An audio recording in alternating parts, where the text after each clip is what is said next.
It is our prayer that at the end of this day, there shall be hope and peace for these people. And so as Prophet Micah rebuked the self-centeredness of the nations and the leadership of his time, as he rebuked their greed, as he rebuked their injustices, as he rebuked even the false prophets that were there and would still pamper the injustices this afternoon, to condole with these families and to pray for them. I want to indeed thank the Right Honorable and the leadership for really our background, that God raised up his servants Micah, Isaiah, and Hosea.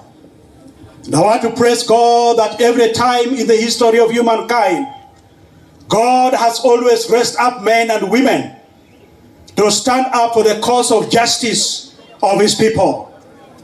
And as it were in the days as we gather here, my brethren and dear leaders of social injustice that have been meted against the who have lost their members, not for anything, but simply for young men who are standing up to say that they are hungry.